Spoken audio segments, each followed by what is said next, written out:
sand just on sunset. Many people are running in fear, and many others are flocking to the scene. We will bring further reports when they come to hand.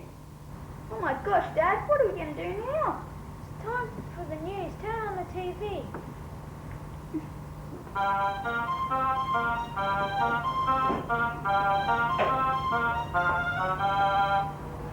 Hello viewers, this is Pittman Bull from ABC News.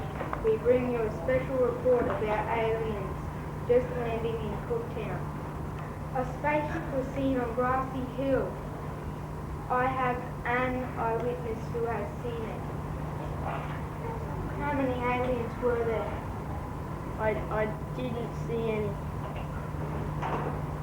Can you describe the spaceship? It was gold with 8 lights burning on it. It made a huge but strange noise. This is Pittman Bull signing off from the ABC newsroom. Are you alright, our actors? I think it's time for dinner.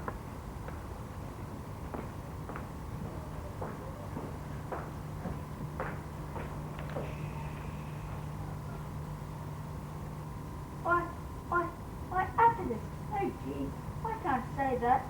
I think I'll call you Scrudgy. Scrudgy? What is that? Well, it's a cute name and it looks like you. Anyway, well, here we are in the Milky Way in the solar system of the Sun. You live here on the planet Earth, and I was here in Pluto when I contacted you. The next day, Fidget and Iapetus, they're off to go shopping, so that Iapetus could see where we get our food from. Yeah.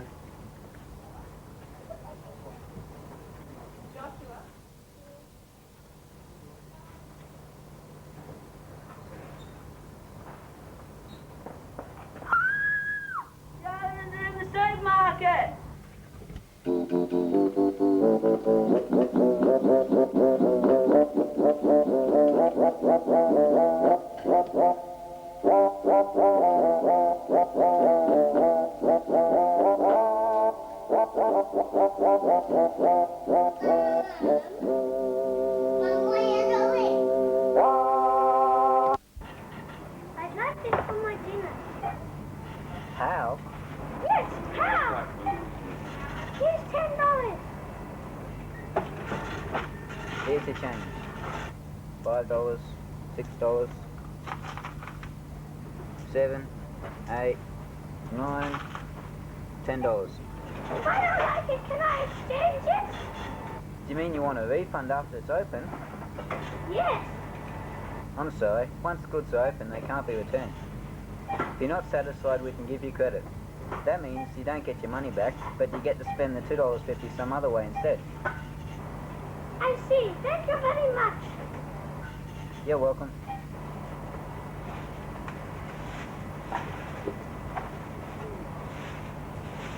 That's shoplifting.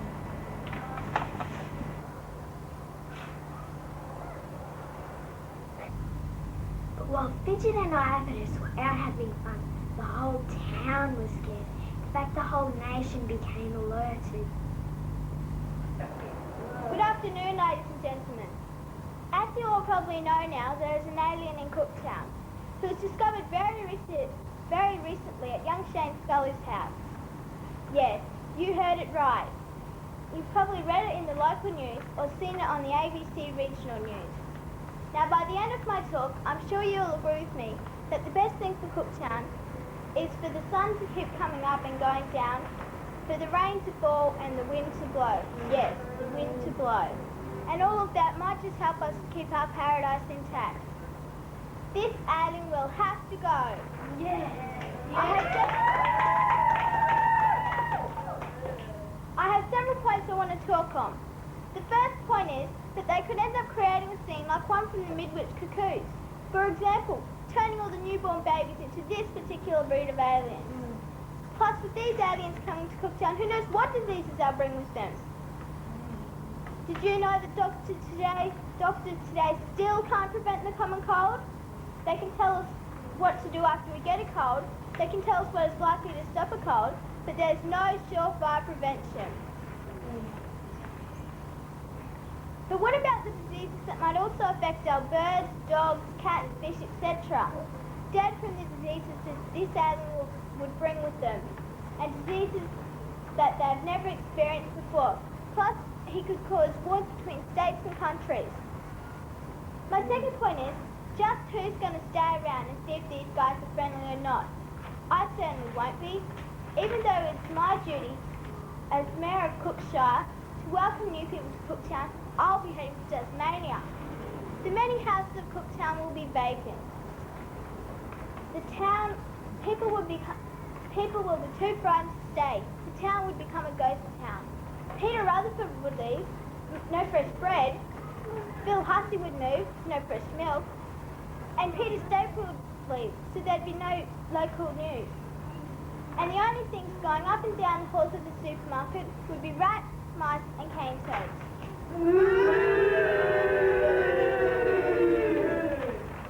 My third point is that the aliens could fit right in. They might like the temperature, the lifestyle, the oxygen nitrogen air mix, and they could breed like rabbits. And it's sure that the aliens will be superior to us. But with better technology, they'll be able to make us their slaves, very quickly overpowering us. The schools will be closed, and the teachers will leave. Who will stop them then? The police? They could overpower them. So where does this leave us? We must reject the possibility of aliens coming to Cooktown. We must stop them coming. They will do more harm than good. I've said we don't want them because A, 1, they could bring dangerous diseases, they will damage Grassy Hill, they could make us as slaves, and they will force us to leave the town. So just remember, say, aliens away, or fly away aliens. So we don't have to put up with slavery, diseases, or Grassy Hill being wrecked. Thank you.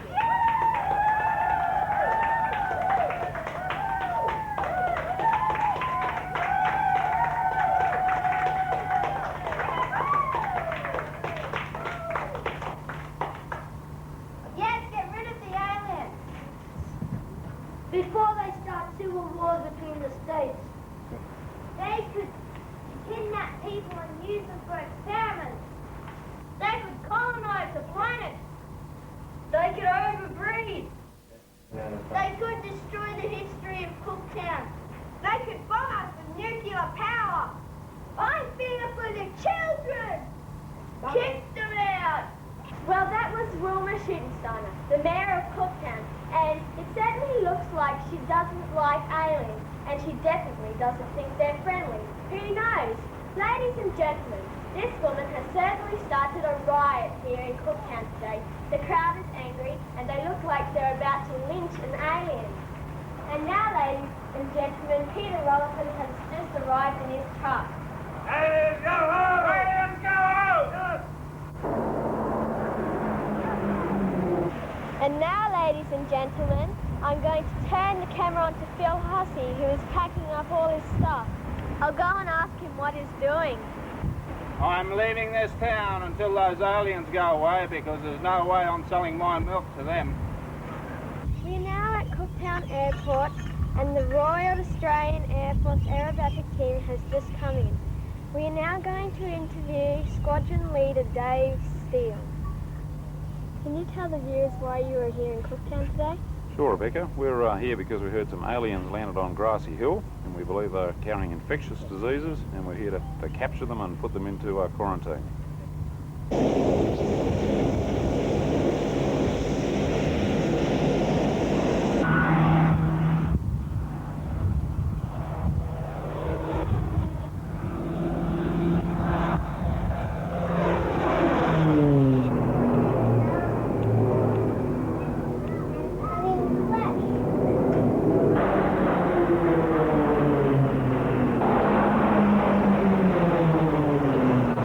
Australia's finest out there, protecting the shorelines of Australia.